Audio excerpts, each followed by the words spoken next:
আসসালামু আলাইকুম ফেসবুক বন্ধুরা, কেমন আছেন? আপনাকে দোয়ায় ভালোবাসায় আমি ভালো আছি।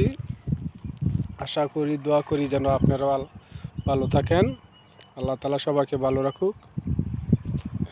আপনাকে দোয়ার ইনশাল্লাহ আমি অনেকটা এগিয়ে গেছি। বাকিটা আপনাকে দোয়ায় ভালোবাসা যেন আমি এগিয়ে যেতে পারি, আমার জন্য দোয়া করবেন। আপনাদের কারণে আমি এতটুকু আইতে পারছি।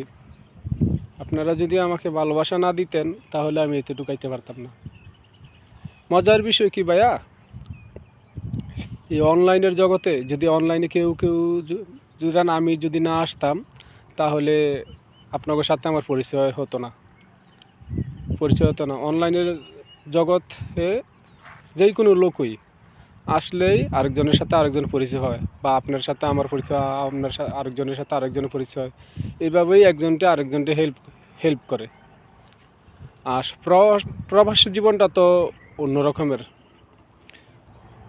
যেই জায়গায় থাকুক, দেশি হোক বা অন্যদের কান্ট্রির হোক, যদি তার সাথে ভালো খাতির থাকে বা আপনি একটা যে কোনো বিপদে পড়ছেন, তাকে ফোন দিলে তে যদি ভালো মনের মানুষ হয় তে আসতে পারে। আর আমাদের বাংলাদেশি লোক তো এটা বললে লাভ নাই। ইনশাল্লাহ দীর্ঘ বিশ্বাস আমি বলতে পারি, একবার না একবার তে যাইবেই। বিপদে পড়ছে, যাতে বিপদে পড়ছে যাইবই, না যাইয়া পারতো না। আর বিশেষ করে যদি আমারে কেউ ফোন দেয় যে বাংলাদেশি ভাই, যে ভাই আমি বিপদে পড়ছি বা অমুক জায়গায় আছি, এই বিপদে পড়ছি, আমি চেষ্টা করব তাকে এই বিপদ থেকে উদ্ধার করার লাগে। কারণ আমিও একজন প্রবাসী। প্রবাস জীবনটা যে কত আনন্দময় আর কত মধুর আর কত বেদনার, যারা এই প্রবাসে আছে তারাই কইতে পারবে।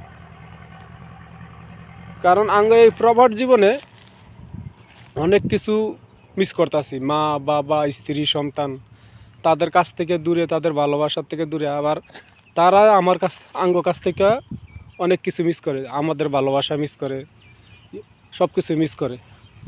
সন্তানটা পায় না বাপের আদর, বাপে পায় না সন্তানের ভালোবাসা। এই হলো প্রবাস জীবন।